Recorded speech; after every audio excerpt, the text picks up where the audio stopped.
ओम शांति। पुण्य और पाप क्या होते हैं? कौन सा फल हमें पुण्य से मिलता है और कौन सा फल हमें पाप से मिलता है? किस फल से हमें सुख शांति का अनुभव होता है और किस फल से हमें अशांति की ओर ले जाता है? मुझे अशांति महसूस होने लगता है और मैं बेचैन होने लगता हूँ। आइए चेक करते हैं अपने को। मान लीजिए एक व्यक्ति बहुत दुखी है, उसके तन में बहुत रोग हो गए हैं, बहुत दुखी है, दर्द से कराह रहा है और उसके पास पैसे भी नहीं हैं कि कहीं वो दिखा सके। पैसे के साथ साथ उसका कोई सहारा भी नहीं कि उसे ले जा कर के कहीं मेडिकल में दिखा सके। अधीर, निराश, अशांत बैठा है, अपनी तकदीर को कोस रहा है। पता नहीं कौन सा कर्म किया कि न मेरे पास कोई मेरा सहारा है, न मेरे पास कोई धन है जिसे मैं इस्तेमाल करके अपने दुख का निवारण करूं।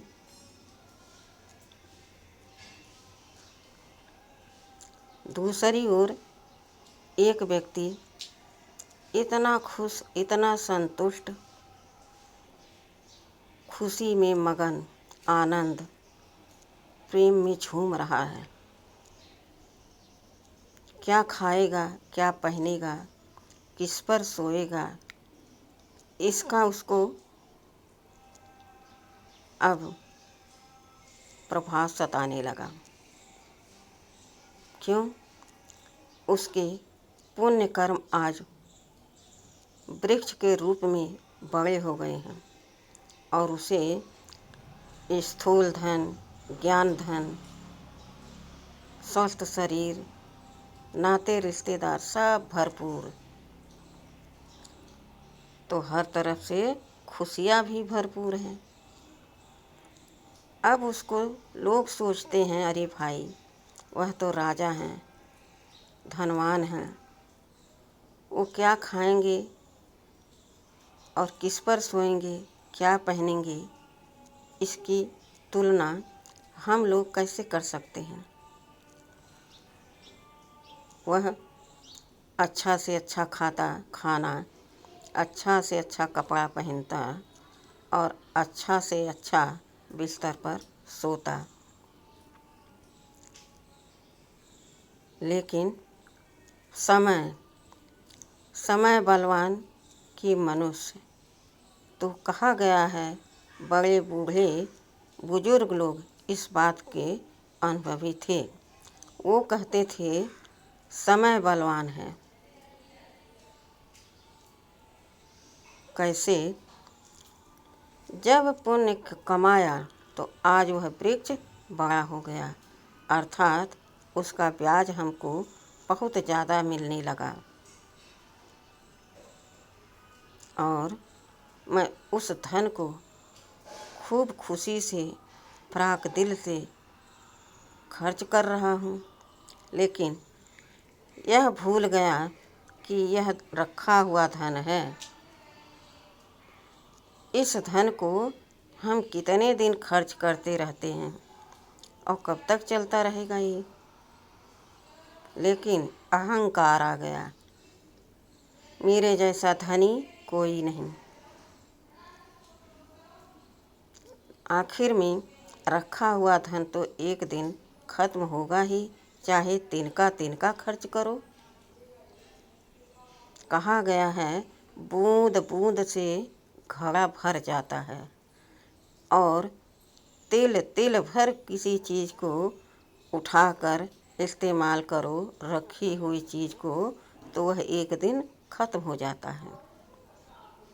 वही हाल उस महान व्यक्ति के सामने आ गया।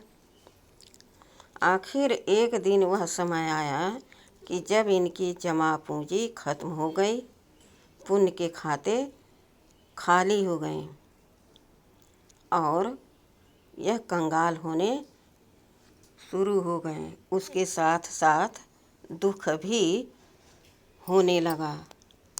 शरीर में तमाम तरह की बीमारियां आने लगी। अब क्या हो गया? जो पहले वह व्यक्ति था, जिस तरह उसकी हालत थी, उसी तरह अब इस धनवान की हो गई। क्यों? कर्मों की गुह गति को कोई समझ नहीं पाता।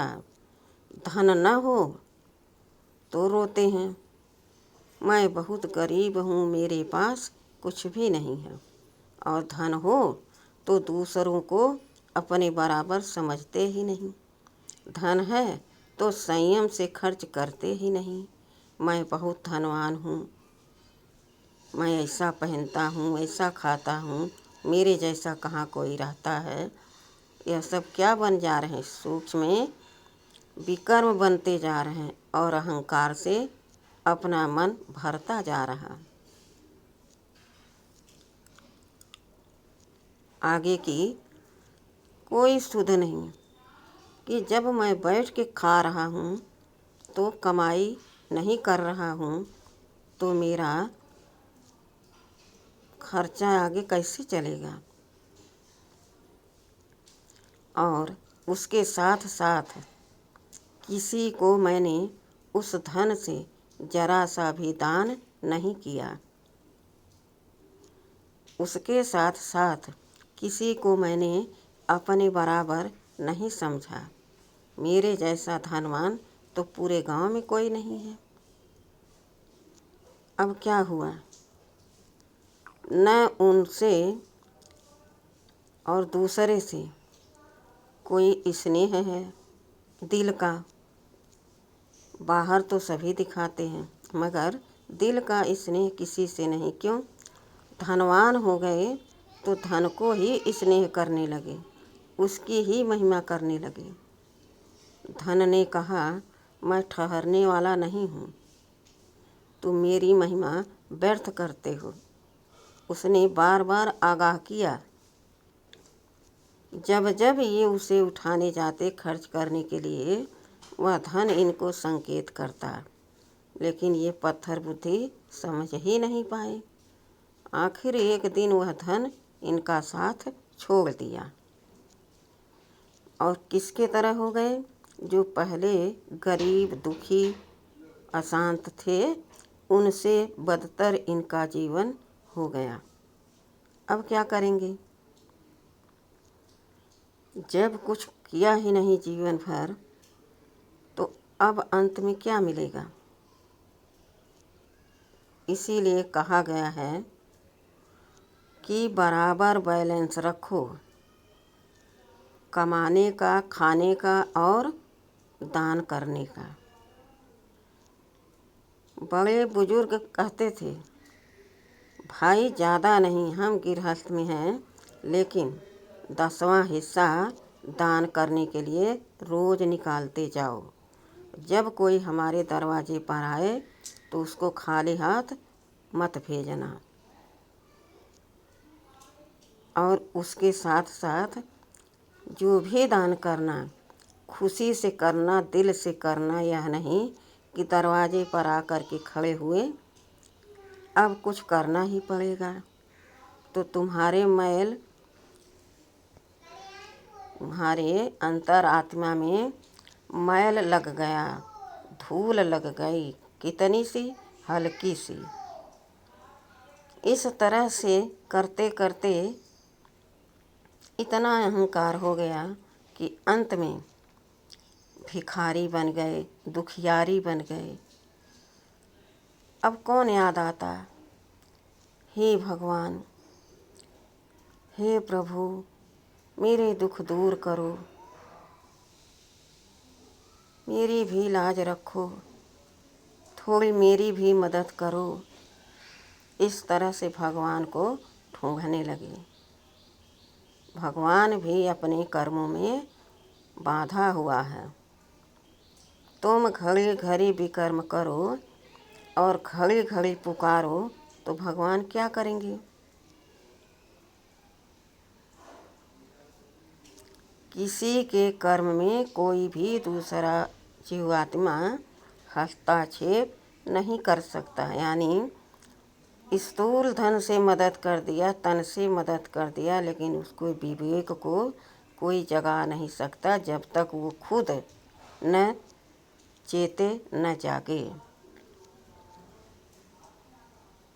लोग कहते हैं आए थे मुट्ठी बांधे और हाथ पसारे जाएंगे, साथ मेरे यहाँ से कुछ नहीं जाएगा, लेकिन बिल्कुल गलत। यह जो समय है संगम का, यह समय भरपूर होने का है। हमारे सर्वशक्तिमान दाता विधाता वरदाता हमारे शिव बाबा इस धरती पर पधारे हैं। और यह कौन सा युग है? संगम युग है।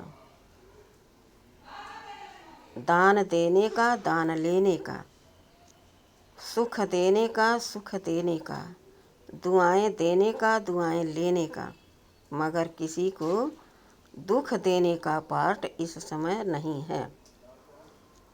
चाहे वो हमको पत्थर मारे, तभी बाबा कहते बच्चे तुम उन्हें फूल दो, अर्थात तुम उन्हें दुआएं दो कि भगवान इनका भी कल्याण करें, इनकी भी बुद्धि जग जाए, ये भी भगवान की याद में मगन हो जाएं और इनका भी भाग्य बन जाए। इस तरह से हमें उनको दुआ देना है।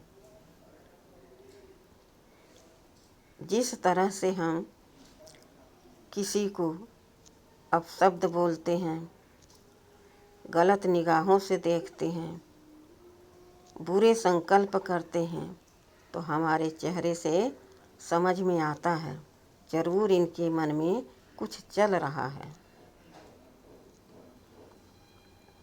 इसी तरह से जब हम किसी को सुख, शांति, आनंद, प्रेम का सकाश देते हैं और वो हमको कटु वचन बोलते हैं, मानो गाली देते हैं, तो वो जो दिए और हम जो दिए दोनों में अंतर हो गया ना। बहुत से लोग, अज्ञानी लोग कहते हैं मैंने दिया धान और उन्होंने दिया कोदो, तो श्रेष्ठ किसका हुआ, अच्छा किसका हुआ? धान हुआ। बदले में अर्थात हमें खराब चीज़ दे दिए। तो बाबा क्या कह रहे हैं बच्चे, कोई गलत बात बोले, कुछ भी कहे, तुम्हें बुरा लगता है तो अपने मन से कहो कि मैं बुरा क्यों मानूं, ये उसकी सोच है, उसकी जुबान है। हम उसके हर बात को क्यों माने, क्यों समझे जो हमारे काम का नहीं है। लेकिन हमारे पास क्या है? दुआ है।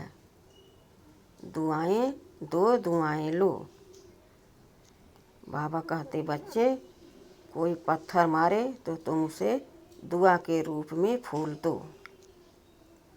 वह चेंज हो जाएगा बिना तुम्हारे बोले, क्योंकि तुमने शांति का दान दिया उसको। जिस तरह से वो जोर जोर से चिल्ला करके तुम्हें बोल रहा था और तुम शांति में रह करके उसको शांति का सहयोग दिया, नहीं तो मामला और बढ़ जाता। तो वो पुण्य बना ना, वो दुआ बन के तुम्हारे पास लौट आई। कितनी अच्छी बात है। तो यह सीजन कमाई करने का है, भरपूर होकर घर जाने का है। यूं ही खाली हाथ जाने का समय नहीं है। अब कैसे हम भरपूर बने? बाबा की याद में रहेंगे तो मेरे विकर्म विनाश होंगे, और मुरली सुनेंगे रोज रोज तो नई नई पॉइंट्स हमें मिलती रहेगी। लोगों को समझाएंगे तो हमारे ज्ञान धन हमारे बुद्धि में बढ़ते रहेंगे। और स्थूल धन अगर दान करते रहते हैं तो मैं अगले जन्म में धनवान बनूंगी।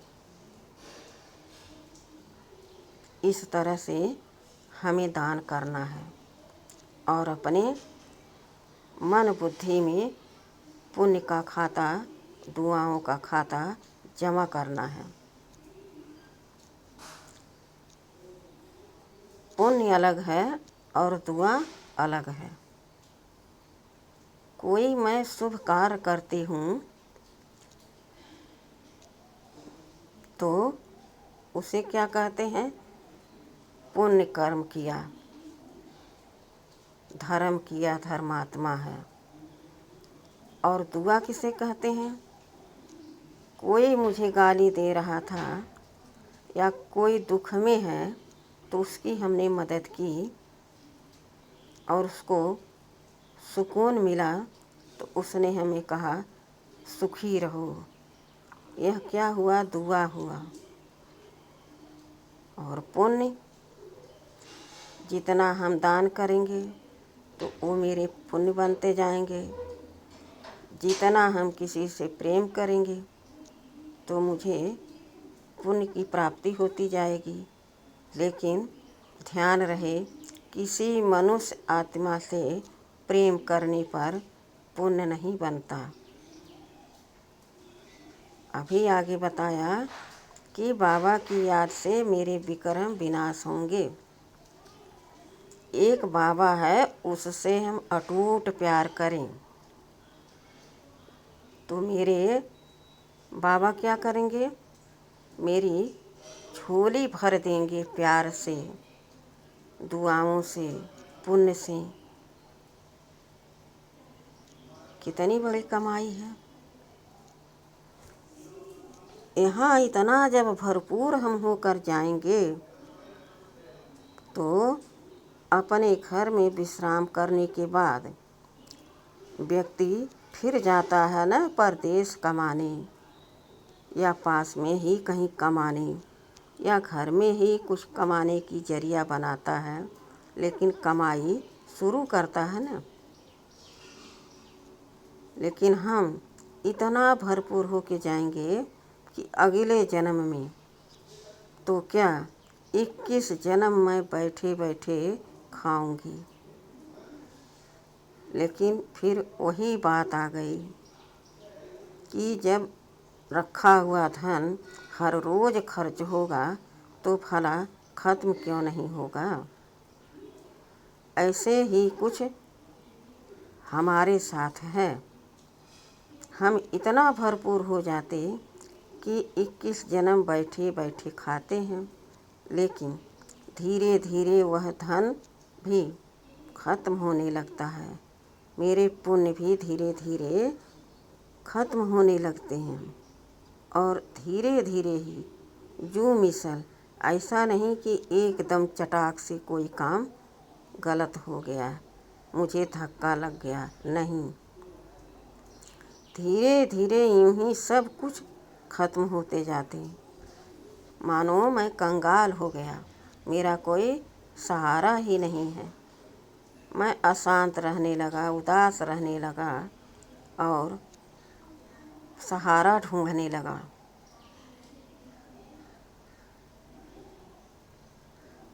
तब मुझे याद आने लगा कि मेरे पिता हैं, मेरी माता हैं, मेरे बंधु हैं, मेरे सखा हैं, मेरे मित्र हैं, मेरे सतगुरु हैं, मेरे टीचर हैं, सब हैं। लेकिन कहाँ पर हैं और किस रूप में है यह मुझे मालूम नहीं। अब ज्यों-ज्यों मेरे ऊपर अशांति का, दुख का असर बढ़ने लगा, त्यों-त्यों मैं भगवान को ढूंढने लगा। कहाँ कहाँ नहीं ढूंढा, वृक्षों में, लताओं में, नदियों में और मंदिर मस्जिदों में मैंने ढूंढा। फिर क्या कहा, भगवान कण कण में हैं।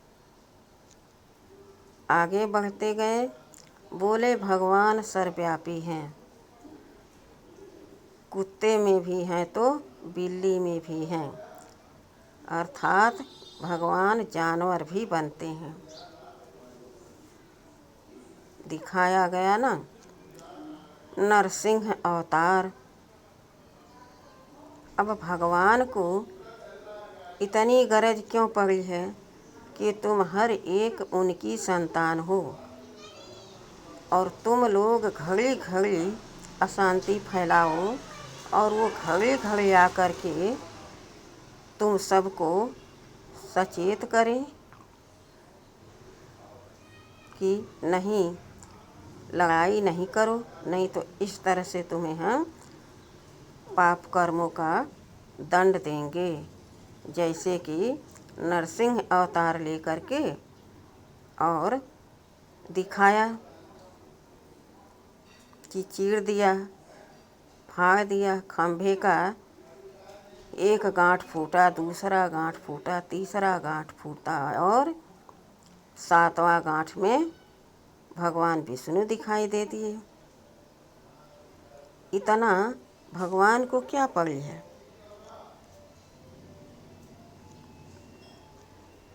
क्या स्थूल माता पिता इस तरह से अपने बच्चों को सुधारते हैं?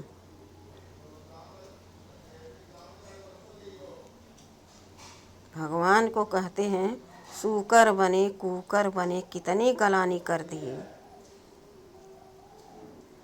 इतनी ही औकात है भगवान की कि जो जहाँ तहाँ जन्म लेंगे, जबकि सब जानते हैं कि भगवान स्वयं भू हैं, स्वयं भू से अर्थात भूमि से निकले हैं और उनकी संतानें आत्मा भी वहीं से प्रकट हुई हैं। लेकिन पत्थर बुद्धि अपना विवेक एकदम भ्रष्ट कर डाले हैं, कुछ सोचते ही नहीं, जो समझ में आया वही बोल दिए।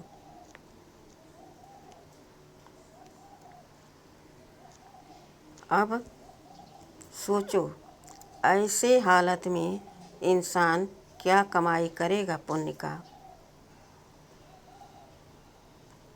जब कोई जज बनता, मिनिस्टर बनता, टीचर बनता, वकील बनता तो पढ़ाई पढ़ता है ना, तब पद पाता है। और जब तुम कुछ करोगे ही नहीं और कहो भगवान आके मुझे सब कुछ ठीक कर दे, तो भगवान का यही काम है क्या? बिल्कुल यह काम नहीं है भगवान का। भगवान तो हमारा मीठा प्यारा बाबा है, वो हमको इतना दुलार प्यार करते हैं, मगर पता नहीं क्या बुद्धि में हो जाती जो ऐसे शब्द भगवान के लिए उपयोग करते हैं और ऐसी सोच रखते हैं। 21 जन्म में यहाँ की पूंजी लेकर वहाँ खर्च करती हूँ और सुख शांति से अपना जीवन बिताती हूँ। रखा हुआ धन कब तक चलेगा। धीरे धीरे मैं ढूंढते ढूंढते भगवान को कहाँ पहुँच गए। कलयुग आ गया, अर्थात कलह कलेश की दुनिया आ गई। हर एक व्यक्ति में 5 विकार भरा पड़ा है। क्यों? हर जन्म में 63 जन्म के अंदर तेरा मेरा यही होने लगा ना। काम, क्रोध, लोभ, मोह, अहंकार उनके बाल बच्चे हैं, वो साथ साथ चलते हैं। चेक करें तो पता चले। काम आया और नहीं हुआ तो क्या हो गया? क्रोध आ गया। क्रोध आ गया तो मटका ही सुखा दिया। उसके बाद ईर्ष्या, नफरत सब उनके बाल बच्चे हैं। इस कारण से हर एक आत्मा में 5 विकार भर गए और 5 के बदले 10। एक व्यक्ति दूसरे व्यक्ति को जब बुरी नज़र से देखता है, नाराज़गी से देखता है, तो दूसरे का भी 5 भूत उसके सामने आ जाते और दोनों में भीषण टकराव होता है। फिर नतीजा क्या निकलता? अशांति, बोलचाल बंद। यह नहीं विचार कर पाते कि आखिर ऐसा करें ही क्यों हम।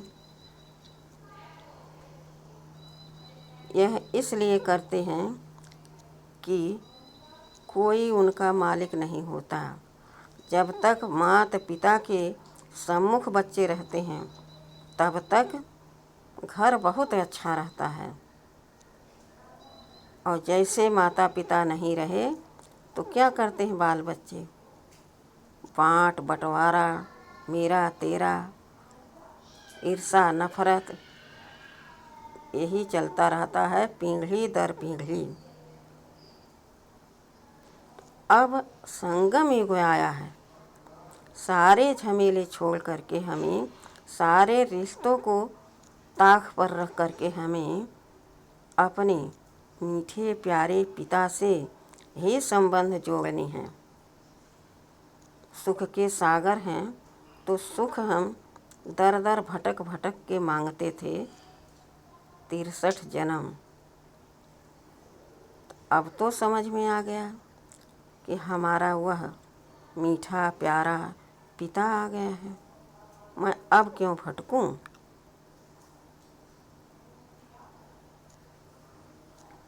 अब भटकने का समय समाप्त हो गया। निहारो अपने बाबा को, शक्ति भरो अपनी बुद्धि में, और पाप कट के पुण्य बने। यही हमारा नारा है। हर एक आत्मा से सब अपनी झोली भरें, कोई खाली न रहे। इसे कहते हैं शुभ सोच, शुभ बोल, और इसी के साथ हम कर्म करें शुभ है। जो कर्म, जो बोल, जो सोच हम करेंगे भगवान की याद में, भगवान के सामने बैठकर, वह सब शुभ होगा। विचार करें कि यहाँ की कमाई हम 21 जन्म वहाँ खाते हैं, और जैसे मेरे पुण्य के खाते खत्म हो जाते हैं वैसे हम भिखारी कंगाल बन जाते हैं। समझ में तो आता ही ना कि कमाई जमा करने की यह सीजन है। भरपूर होकर हमको घर जाना है।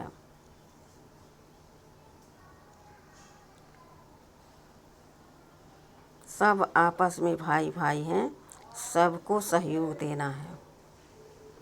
कोई उलाहना न दे कि भाई आपने तो हमें बताया ही नहीं। यह संशय अपने मन से निकाल कर रख दो और सबको शुभ भावना, शुभ कामना का संदेश दो, सकाश दो। सब फूले फले, सब धन को संचय करें और भरपूर होके घर जाएं। हमारा यह ब्राह्मण जीवन कितना श्रेष्ठ है, कितना उत्तम है। गाया हुआ है, ब्राह्मण चोटी हैं, उनसे ऊंचा कोई नहीं। फिर गाया हुआ है, ब्राह्मण सो देवता, देवताए नमः। ऐसे भक्ति मार्ग में कहते हैं।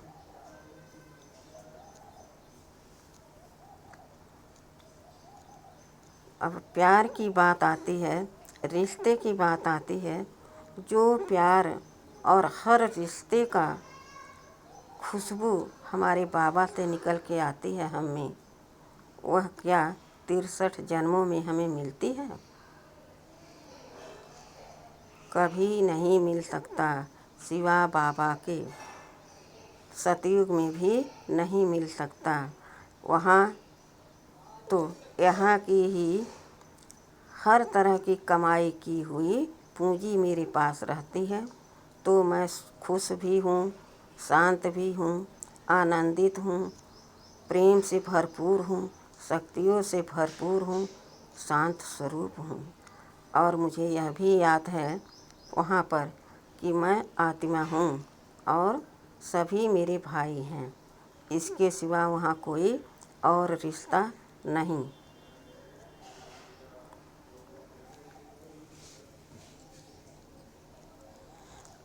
इस तरह से बाबा को याद करना चाहिए।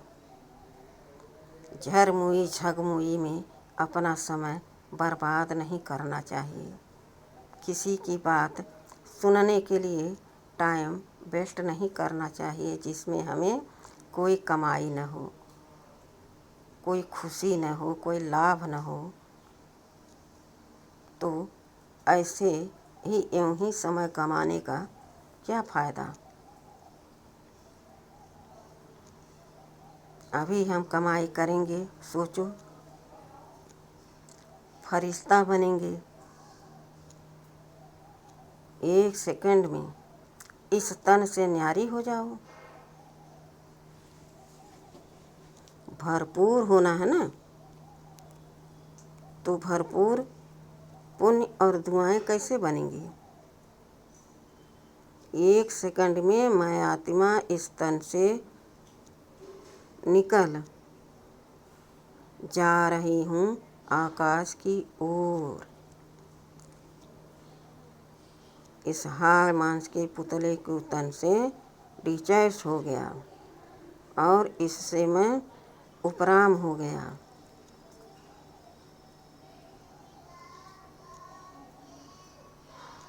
और मैं पहुँच गई कहाँ? अंतरिक्ष में। विश्व के एक कोने में मैं फरिश्ता रूप में स्थित हो गई और बाबा से शक्ति लेकर सारे विश्व की आत्माओं को मैं शुभ भावना, शुभ कामना का सकाश दे रही हूँ। जिस समय जिस आत्मा को यह शुभ सकाश टच हुआ, उसके अंदर परिवर्तन शुरू हो जाएगा और एक दिन वह ज्ञान में आने लगेगा। कुछ ही दिनों में जब उसका लगन लग जाएगी, उस ज्ञान में, योग में मगन होने लगेगा, तब वो कहेगा कि किसी का शुभ भावना, शुभ कामना हमारे ऊपर असर हुआ है। मेरा मन बहुत लगने लगा है। पहले मैं बिल्कुल नहीं इस बात को समझती थी। इतनी सेवा जब हम करेंगे तो मेवा तो मिलेगा ही, ज़रूर मुझे दुआएं मिलेंगी, कोई शक नहीं। हमें यहाँ पुण्य के खाते बढ़ाने हैं, न कि समय बीत जाए और हम हाय हाय करते रहें। मैंने बहुत सोचा, बहुत किया, लेकिन फिर भी मेरे पुण्य के खाते जमा नहीं हुए। यह सब गपोए हैं, यह सब बात बनाना है। जिससे लाभ न हो उस बात को बार बार दोहराने से क्या मतलब है, क्या फ़ायदा है। बाबा कहते बच्चे अपने स्वरूपों को देखो।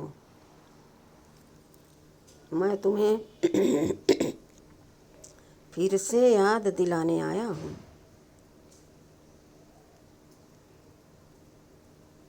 तुम देखो चक्रधारी हो, पूरे सृष्टि चक्र की तुम यात्रा करते हो, चक्कर लगाते हो। तो तुम कौन बन गए? सुदर्शन चक्रधारी। बाबा ने कहा बच्चे देखो तुम, शिव का डमरू डमडम बाज रहा है। तुमने सुना? औरों को यह संदेश दो। कहते हैं ना, शिव का डमरू डमडम डोले, अगम अगम निगम का भेद खोले। तो अब मैं उस भेद को, उस राज को खोलकर तुम्हारे सामने रख रहा हूँ कि तुम मेरी संतान हो। कल्प पहले मैं तुझे इसी तरह संवारा था, सजाया था, फिर घर ले गया था। तुम मेरी कितनी प्रिय संतान हो। प्रिय कौन लगता है? जो एक दूसरे की बात मानता है, एक दूसरे के श्रीमत का पालन करता है और अपने भले बुरे को समझता है। अब विचार करो कि हम तुम्हें ऐसे समझा रहे हैं तो क्या मेरा कोई इसमें स्वार्थ है? बाबा पूछ रहे हैं। बच्चों ने उत्तर दिया, नहीं बाबा, आप तो बेहद के प्यार करने वाले मेरे मीठे बाबा हो। बाबा ने कहा, हाँ बच्चे, मेरा कोई इसमें स्वार्थ नहीं। तुम भरपूर होकर जाते हो तो भरपूर राजाई करते हो, विश्व का मालिक बनते हो। मैं थोड़े बनता हूँ, मगर मैं पिता हूँ तुम्हारा, तो मुझे समय पर तुम्हें दुख से छुड़ाने का कार्य तो करना ही पड़ेगा। और अब मेरा समय आ गया जो मैं तुम्हारे पास उपस्थित हूँ। कितना श्रीमत का पालन करना चाहिए।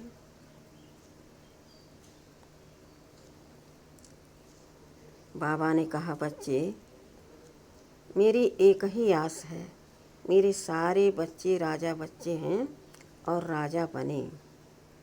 मैं प्रजा राज स्थापन करने नहीं आया हूँ, मगर कोई इतना पुरुषार्थ करे ना। जब करेंगे नहीं तो कहाँ से मिलेगा? फिर वही हाय हाय, उसमें मैं कुछ कर नहीं सकता हूँ। बाबा मुझे ऐसे ऐसे रोज समझाते हैं। इतना प्यार करेगा कौन? बाबा कहते, बच्चे तुम मेरे नयनों के नूर हो, तुम मेरे दिल के दुलारे हो, नयनों के तारे हो। ऐसा प्यार कौन करता है?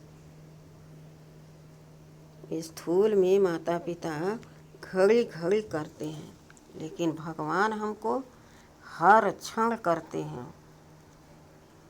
कैसे?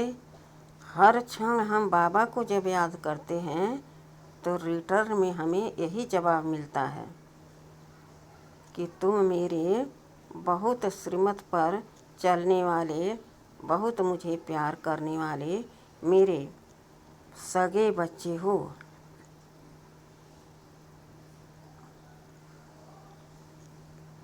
बाबा मुझे ऐसे ऐसे ऊंचा उठाते हैं, मेरी महिमा करते हैं।